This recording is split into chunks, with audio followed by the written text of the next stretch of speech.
Once upon a midnight dreary, while I pondered weak and weary over many a quaint and curious volume of forgotten lore, while I nodded, nearly napping, suddenly there came a tapping, as of someone gently rapping at my chamber door. "'Tis some visitor," I muttered, tapping at my chamber door, "only this and nothing more." Ah, distinctly I remember it was in the bleak December, and each separate dying ember wrought its ghost upon the floor.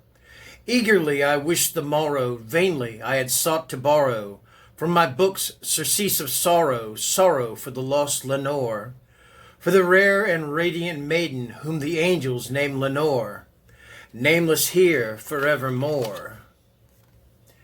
And the silken, sad, uncertain rustling of each purple curtain thrilled me, filled me with fantastic terrors never felt before. So that now, to still the beating of my heart, I stood repeating, "'Tis some visitor entreating entrance at my chamber door. Some late visitor entreating entrance at my chamber door. This it is and nothing more." Presently my soul grew stronger, hesitating then no longer. "Sir," said I, "or madam, truly your forgiveness I implore. But the fact is I was napping, and so gently you came rapping, and so faintly you came tapping at my chamber door, that I scarce was sure I heard you. Here I opened wide the door. Darkness there, and nothing more." Deep into that darkness peering, long I stood there wondering, fearing, doubting, dreaming dreams no mortal ever dared to dream before. But the silence was unbroken, and the stillness gave no token, and the only word there spoken was the whispered word, "Lenore?" This I whispered, and an echo murmured back the word, "Lenore." Merely this and nothing more. Back into the chamber turning, all my soul within me burning, soon again I heard a tapping somewhat louder than before. "Surely," said I, "surely that is something at my window lattice. Let me see then what thereat is, and this mystery explore. Let my heart be still a moment, and this mystery explore. 'Tis the wind and nothing more." Open here I flung the shutter, when with many a flirt and flutter in there stepped a stately raven of the saintly days of yore. Not the least obeisance made he, not a minute stopped or stayed he, but with mien of lord or lady perched above my chamber door. Perched upon a bust of Pallas just above my chamber door, perched and sat and nothing more. Then this ebony bird beguiling my sad fancy into smiling, by the grave and stern decorum of the countenance it wore. "Though thy crest be shorn and shaven, thou," I said, "art thou no craven, ghastly grim and ancient raven, wandering from the nightly shore? Tell me what thy lordly name is on the night's Plutonian shore." Quoth the raven, "Nevermore." Much I marvel this ungainly fowl to hear discourse so plainly, though its answer little meaning, little relevancy bore.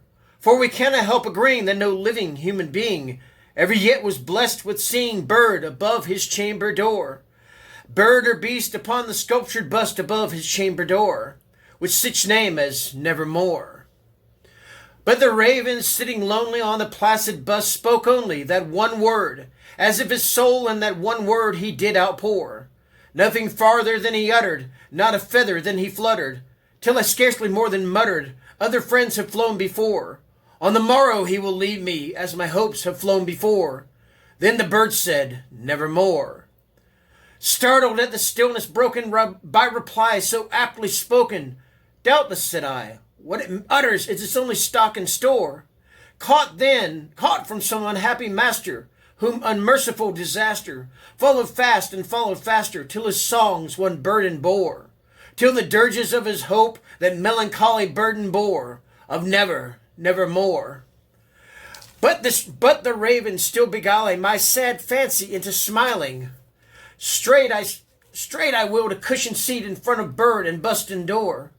Then upon the velvet sinking, I betook myself to linking fancy unto fancy, thinking what this ominous bird of yore, what this grim, ungainly, ghostly, gaunt, and ominous bird of yore meant in croaking "Nevermore."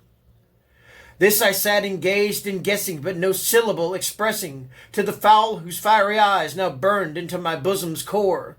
This and more I sat divining, with my head at ease reclining on the cushion's velvet lining that the lamplight gloated o'er, but whose velvet violet lining with the lamplight gloating o'er she shall press, nevermore.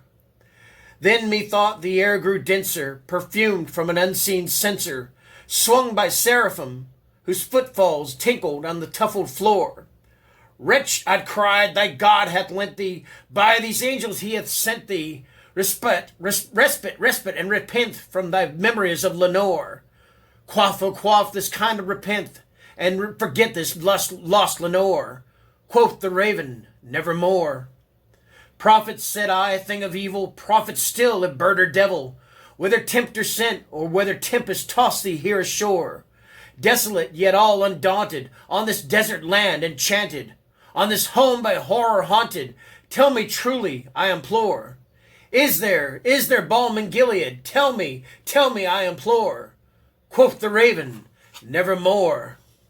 Prophet, said I, thing of evil, prophet still of bird or devil, by that heaven that it bends above us, by that God we both adore, tell this soul with sorrow laden, if within the distant Aidenn it shall clasp a sainted maiden, whom the angels name Lenore.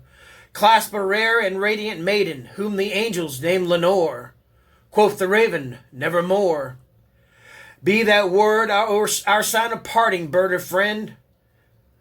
Bird or fiend, I shrieked upstarting, get thee back into the tempest and the night's Plutonian shore. Leave no black plume as a token of that lie thy soul hath spoken. Leave my loneliness unbroken. Quit the beast above my door. Quit the bust above my door. Take thy beak from out my heart, and take thy form from off my door. Quoth the raven, nevermore. And the raven, never flitting, still is sitting, on the pallid busted palace just above my chamber door. And his eyes have all the seeming of a demon's that is dreaming, and the lamplight o'er him streaming throws his shadow on the floor. And my soul from out that shadow that lies floating on the floor shall be lifted nevermore. Thank you.